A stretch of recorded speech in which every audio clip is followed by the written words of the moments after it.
ওই যে দাঁড়িপাল্লা একটা দল আছে না, ওই দলকে মিন করে হুজুর এক জায়গায় বক্তব্য দিতেছে। চলেন আমরা তার বক্তব্যের কথাগুলা শুনি, ওই দলকে নিয়ে কি বলতেছে। চলেন আমরা কথাগুলা শুনবো হুজুরের মুখ থেকে বিস্তারিত। ইসলামের নামে ধোঁকা দিয়ে রাস্তায় নামায়া মা বোনের ইজ্জত হনন করতেছে, তারা আবার দাবি করে ইসলামী দল। তারা কোনোভাবে বাংলাদেশে মূলত ইসলামী দল হতে পারে না। যদি কোনো মার্কায় সিল মারলে জান্নাত দেয়, তাহলে বিএনপি দানের শীষে সিল মারলে ডবল জান্নাত। ইদানিং আজকাল দেখা যায় অনেকে আমাদেরকে এখন এই বর্তমানে এসে দারুল উলুম দেওবন্দের আকাবিরদেরকে বলে তারা বুঝে না। আমি আপনাদেরকে বলতে চাই, এখানে আমরা কথা বলতেছি যারা দারুল উলুম দেওবন্দের আকীদাগত নিয়ে চলি।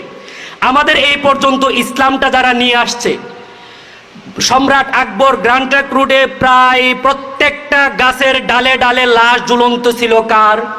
দারুল উলুম দেওবন্দের মৌলবীদের।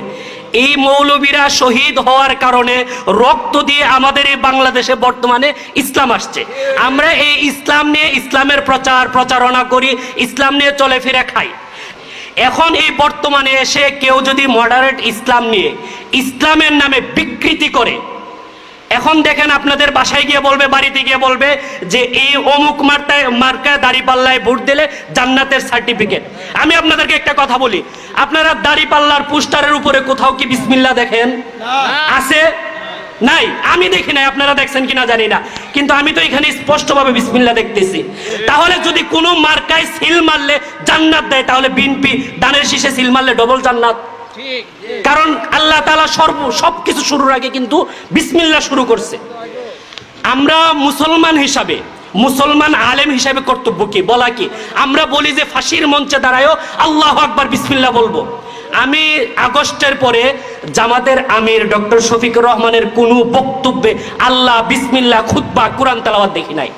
এটা কি জানেন? এটা আমেরিকাকে খুশি করার জন্য ইসলামের নামে আপনি আমার সামনে ইসলামকে বিকৃত করে ধর্ম ব্যবসা করে তারা আপনি আমার সরল অবলা মুসলমানদেরকে ধোঁকা দিয়ে তারা ভোটগুলা সংগ্রহ করতেছে। মূলত তারা কোনো ইসলামী দল না। আরেকটা বিষয়, কিছুদিন ধরে দেখতেছি মহিলাদেরকে রাস্তায় নামাইতেছে।